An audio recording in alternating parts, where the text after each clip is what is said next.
You know, there is no, I don't think there's a definable connections anymore sometimes, or reasons that people do what they do. Other questions, comments? What's your background as a poet, and how did that fuel your writing? And also, at what stage did you come across the poem that goes right at the end, which is just wonderful?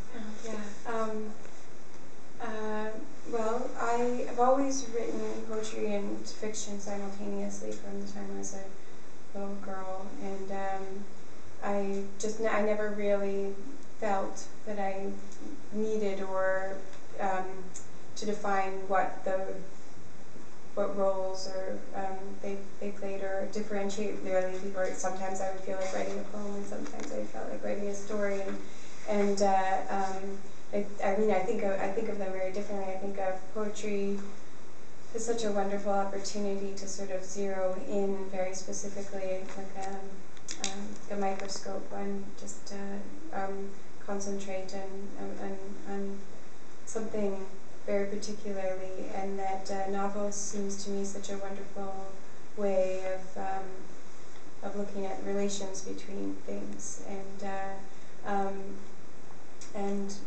so yeah, these are very different purposes. I've always written both, and actually, so when I went to Concordia, I had to decide what I was going to concentrate for my major project, and I chose fiction just because that was a genre that was I'd never done. It was terrifying. It was exciting. I wanted to do it, and I thought, well, I'll just use this experience where I have a 2-year and a framework for that, and a paid faculty that is supposed to help me with that, and like all of these sorts of things that I would use that to focus on a larger project. So that's why I tackled the novel at that time.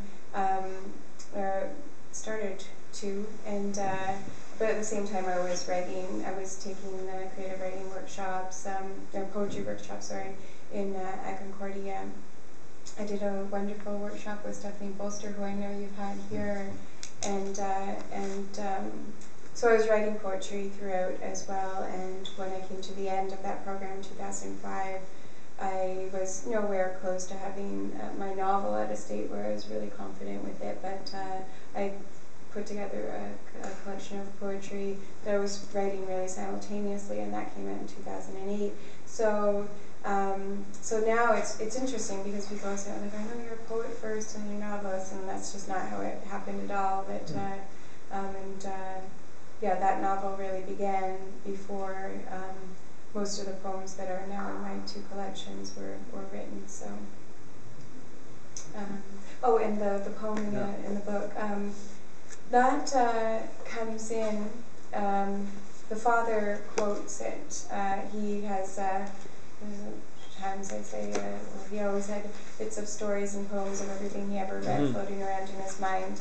And so from time to time, when the Casablanca quotes come up like this too, just like woven into their own conversations. And but this at one stage, and the father becomes ill. He's diagnosed with lung cancer, and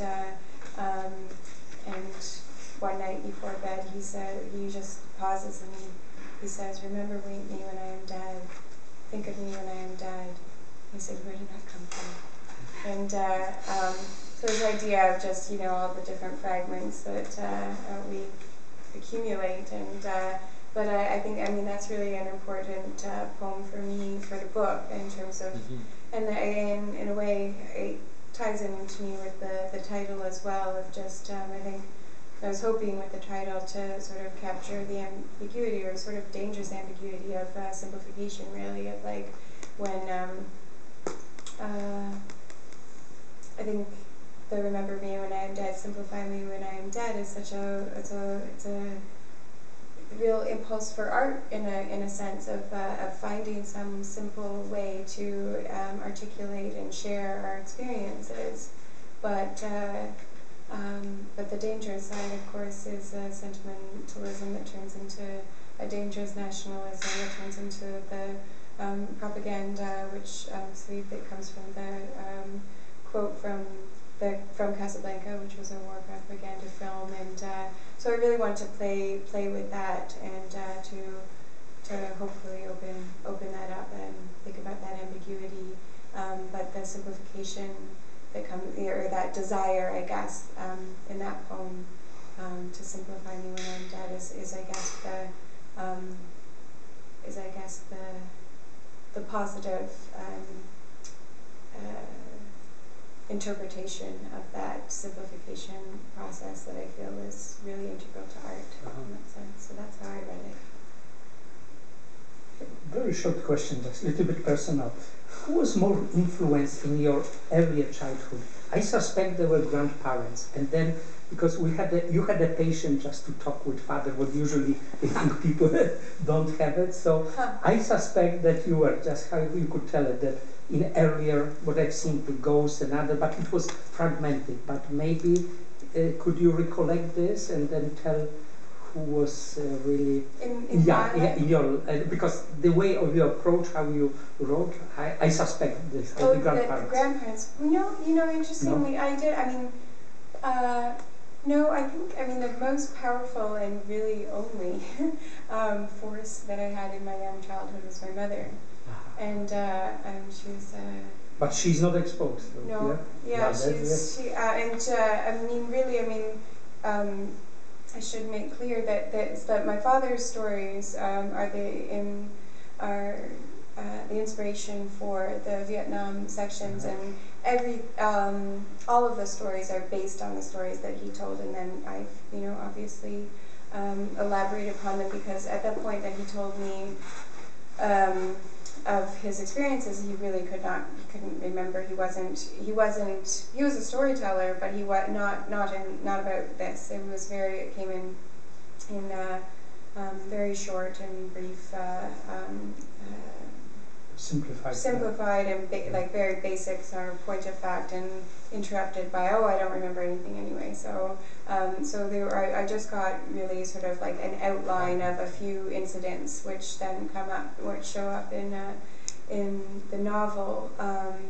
And other than that, besides from the boat, because the boat is also based on a boat that my father had begun to build, and which did remain in my mother's barn. So the boat, and which is obviously then connected with my father, and the stories, and then the father character himself is very much based on my own father. But all those are interwoven into other completely fictitious stories. And the mother and the sister, though that is the makeup of my own family, I was raised by a single mom and an older sister, but those two characters are so far from my own mother and sister, and in a way I don't know, I didn't do it intentionally, or I'm not sure, probably I did, in the sense of wanting to distance myself in a way to treat it as fiction, but at the same time there obviously was an impulse to try and capture, especially when I went back to it, when I received the grant and really revised.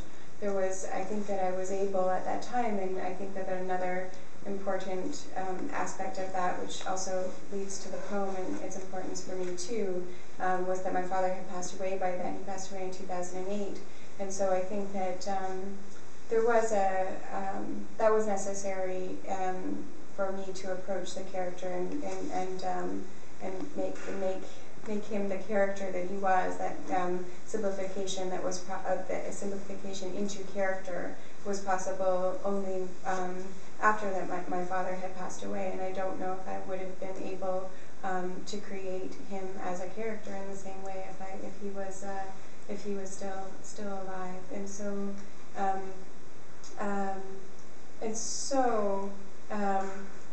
I think that the fact and fiction are importantly interspersed, and that the father hopefully is true to my own father, that otherwise it's fiction, but yes, in my own life, it was my mother, but she was into just speaking to the storytelling or what you were getting there. It's really interesting. But she was very much, I mean, she just charged our whole childhood really with stories and storytelling, and like she was a student of literature herself, and she went on to work in family literacy, and so that was just hugely important for us. We were always sharing stories. Creativity, thinking. Yeah. Excuse me, I see you so deeply involved with the mood from the poem, and I'm so curious, can we read again the poem? Sure. Because I don't know about and for sure there's such philosophy who bind you and your father's life and sentimentalists and everything. No, it's you. Really. If you want to read loud. Remember me, Keith Douglas. Remember me when I am dead, and simplify me when I am dead. As the process of earth, strip off the color and skin, take the brown hair and blue eye, and leave me simpler than at birth, when hairless I came howling in as the moon entered the cold sky. Of my skeleton, perhaps, so stripped, a learned man may say, he was of such a type and intelligence, no more. Thus, when in a year collapsed particular memories, you may deduce from the long pain I bore, the opinions I held, who was my foe and what I left, even in my appearance. But incidents will be no guide. Time's wrong way telescope will show a minute man 10 years hence, and by distance simplified. Through the lens, see if I seem substance of nothing, of the world deserving mention or charitable oblivion. Know by momentary spleen or love into decision hurled, leisurely arrive at an opinion. Remember me when I am dead, and simplify me when I'm dead. Very beautiful, deeply philosophic representation of your father soul and And Keith Douglas also. Life. Very, very nice. Very beautiful. He was a soldier in the First World War that wrote that poem. I think it was actually Second World War. Second World War. Yes, he died just after the landing at Normandy. Yeah, and he wrote it. I mean, he was a very young man. I mean, he was. Was not you? Oh no, no. Oh no. No. Oh shit. It's added at the end, but it's quoted part of it, a piece of it in the Then book. it's originally wrote by your father, indeed. No, by a. It's by you, no? No, By another soldier who died. Oh, okay. Yes. But It then was nice speech, But then I do say the But who is confusion is the poet? You or the soldier? The soldier. The soldier is the poet. The soldier? Yeah. Wow. I was thinking it's yours composition. No, but I definitely wanted to use and reflect those ideas. It was quite exposed that the father wanted to write something, so it was even just as the name of the American. I googled the name, this from 19th century, so it's not sound like this, so he wanted to write something, just poem, and so maybe this was like a strong, there's finally his poem. Right, so, because I do, the father does want to write a poem, and that poem isn't shared, so that's a nice idea. There's another